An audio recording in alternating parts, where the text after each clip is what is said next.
Hello, hello, hello. It's Moonshine Oracle with a individual sign reading, channeling, if you will, for Chestercat Grin. Chestercat Grins for me, there is officially like Chestercat Moon, but I always see the Chestercat grinning whenever the crescents hit, whether it's waxing or waning. And right now we are in waxing, and waxing basically it's the energy building up to the full moon. So I guess we're going to do the final round of Karmic Exposés for the year. I have not done a full too many of those since the last time I did them, like January, February-ish of this year. So we're basically, it's like, hey, year in revisit. I mean, this is the only time I have to do it. I'm pretty sure something might change a little bit as we get closer to the new year, but at the same time it's just like, okay, some things are playing out now, and that's cool. Like, a lot can happen in a year, a lot can happen in 24 hours, it can happen in seconds, and somebody does not understand that. So this is going to be a channeling for Sagittarius. This could be your chart, their chart, anybody's chart. Don't know, don't care. I don't, like, you know your placements, I don't.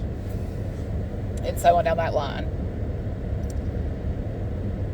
Saggy, you or somebody has just been using a position of authority, if you will, inappropriately. Because what I saw in a vision, if you will, yesterday, it was me, like, I was in the Air Force branch, like, I'm a jet pilot and stuff like that. I'm coming back from deployment and stuff like that, and my rank is captain, like my dad's when he was retired out of the service.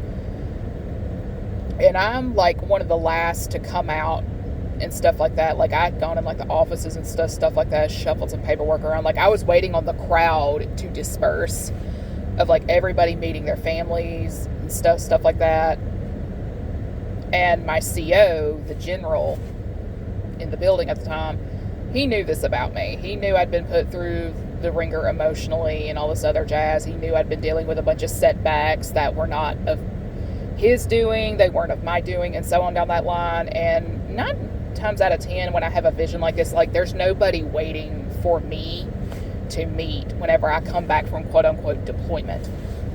But I grab my bag, I'm going to where my car is and stuff like that, or the garage that had my car. There was my counterpart in his uniform. The woman he picked over me and her family, they're a lot of money, well to do and stuff like that, but at the same time it's like,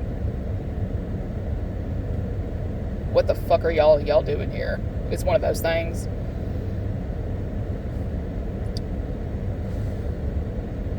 And I see him, I don't acknowledge him, like, I just continue to walk past, and my counterpart's father-in-law runs up,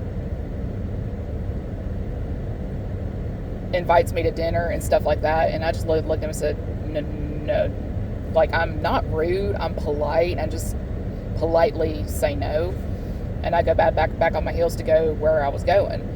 My counterpart speaks up, is like, you're attending dinner, that's in order. And I stopped. I spun, like, slowly turned on my heel, and at this point, I'm glaring daggers, because the last person I want to see is him. Right? But from behind him comes this booming voice, as you were, Captain. It was the general. Like, he screamed, like, he's like full of authority. Like, who the fuck are you to order my soldier about? That type of thing. And he just boomed loud and clear, as you were, Captain, referring to me. I nodded, saluted, spun on my heel. And I went back as I was, walking away. But then the vision switched back to the general glaring daggers at my counterpart, who was like a lieutenant colonel or something of that sort. He had been the reason, like, my progression in my military career in this vision was blocked, stagnant, stuck. Like, it was a nightmare. Like, trying to block me from going up in rank, going up in pay, trying to control where I was deployed to, where I was stationed at. And it's like, I'm about to light this bitch up if something does not get done about his ass. But when he took the arrangement he did behind my back, he got grounded. Like, he got put to the desk and stuff like that. And it's just like, and I still got to fly, and that pissed him off. So it's like me still having my freedom to move about as I wanted to had him angry. Right?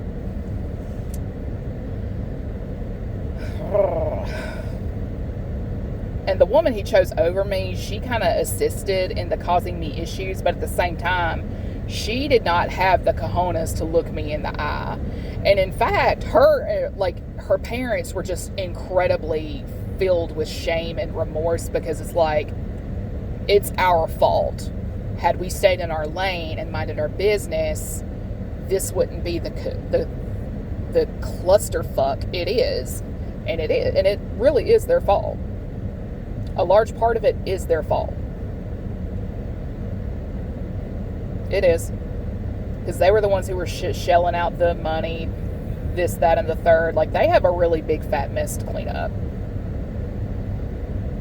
Especially if they paid off cops, judges, and stuff like that. Because there's legalities in place that prevent them from taking bribes without punishment. Like, if it's found out who took a bribe and all that jazz, like, it could damn an entire police department and so on down that line.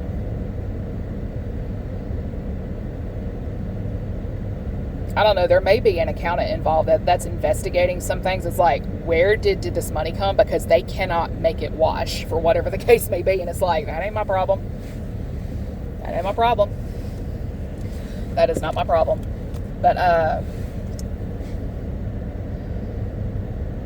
like, I know for a fact my counterpart is not allowed to cause problems anymore, because I have been picking up on the woman he chose over me, like, sliding down the walls, snot nose crying, full psychotic breakdown.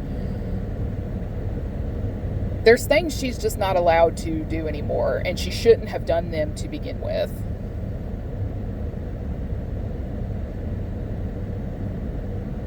Because when you are stalking a woman who is in her lane, minding her business, it's not a good look for you. When your counterpart is jealous because you have freedom to move about and entertain new options, he don't get to be mad. He don't get to be mad. Because what in the blue hell does that have to do with me or the price of tea in China? You chose what you chose. I was forced to choose what I chose. Why are you mad at choices that don't have anything to do with you, when it's you who is the reason why somebody is in the position they're in? Why would you try to sabotage their money, their housing? If you claim to love a person, you would not do anything to harm them. Hello, you caused harm out of your personal problems and because you don't want to be accountable. And that's one thing I know about a lot of people with Sagittarian placements.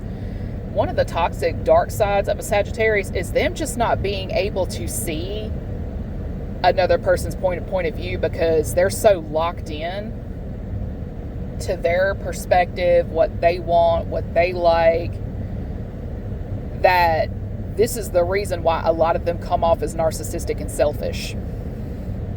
And this distorted trait of theirs is about to hurt dearly, because If you are messing, like calling up a person's employer to get them written up, fired, whatever, you're in a lot of trouble. Because the person you are doing this to, the second they get the evidence from HR or whoever, they can sue you. They can sue you. Loss of income, emotional damages, any suffering you may have caused, they can take you to court. And if it's one thing a lot of people are getting extremely tired of nowadays, it is corrupt officials abusing their positions of power. Believe me, I'm not the only one who's fed up with all that bullshit. Because this is why a lot of truth tellers, whistleblowers, and all that and the third, they are coming out of the woodwork, because we really are sick and tired of people's bullshit. We are. And we have a right to be, because you are negatively impacting our quality of life. Like, you're not helping us. You're doing the polar opposite.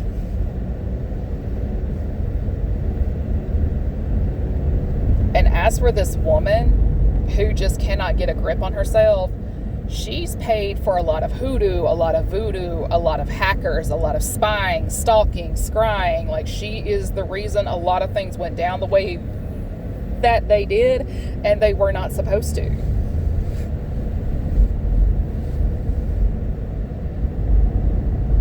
Because this is emotional abuse, this is spiritual abuse, this is financial abuse, verbal and emotional, if it applies. I mean, it's a bunch of abuse on steroids. Like, it's not just, it's because normally whenever I do the individual elements, fire is always trying to run and hide the most out of everybody. It's rare I have them standing like that energy standing up. Me first, me first. Jesus. Because there's somebody in my energy who's dedicated to stalking it that does not want to be held accountable. But I'm going to tell you this here and now. In the age of Aquarius, you're not going to be able to get away with any of that shit. I think had somebody just kept their end of the bargain in terms of a soul contract, there wouldn't be a problem.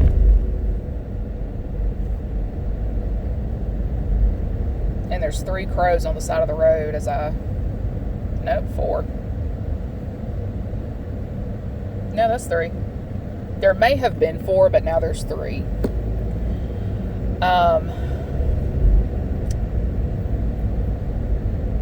If somebody, it's like a group of 4, they're now down to 3. 3 is about to turn into 2, 2 is about to turn into 1, and 1 is about to be 0. So I don't know if people are like getting arrested or what. All I know is restitution has to be paid.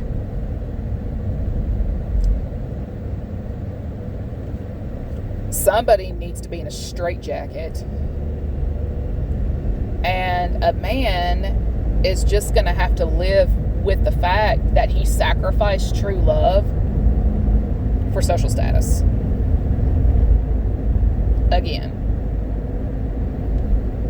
Somebody's soul has been praying, pleading the Most High for another chance. Well, here it is, and you fucked up again. Does that give you the right to cause blockages, problems, stagnation, this, that, and the third? No, it does not. And unless you are paying the monthly expenses and making your wrongs right with that woman, you really need to leave her alone. She finds out you're married, she's not going to entertain you. So it doesn't really help when you're lying about your marital status. And we may very well just have a cheater here, because if it's one thing I know about a Sagittarius, especially one who's painfully distorted, they are like serial cheaters. They are commitment phobes. You give them a chance to run, but baby, they gone. I would know. I have Sagittarius placements myself, and had my mama held off just a few hours of pushing me out, I would have been born a Sagittarius. Baby, if I was a full-fledged Sag, I'd be cutting a damn rug. I'd be cutting a rug.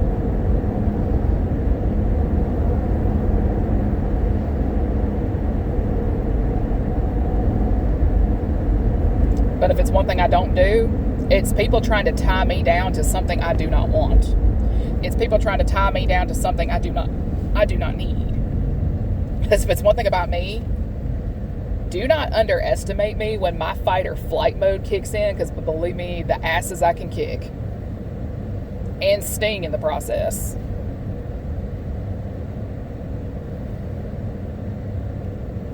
Because nothing brings out the inner asshole in a Sagittarius like somebody who is trying to strip them of their freedom. Believe me when I say, there's a reason Sagittarius is often referred to as Sagittarius.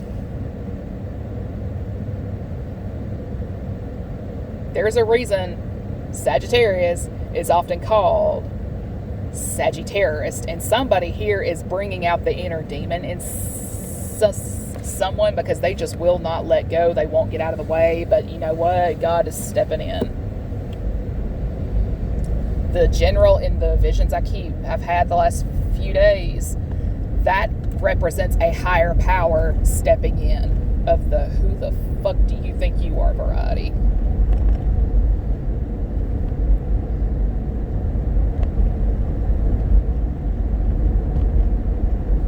I mean, if God says a person is free to go, they're free to go. So who are you to try to put a ball and shackle around their ankle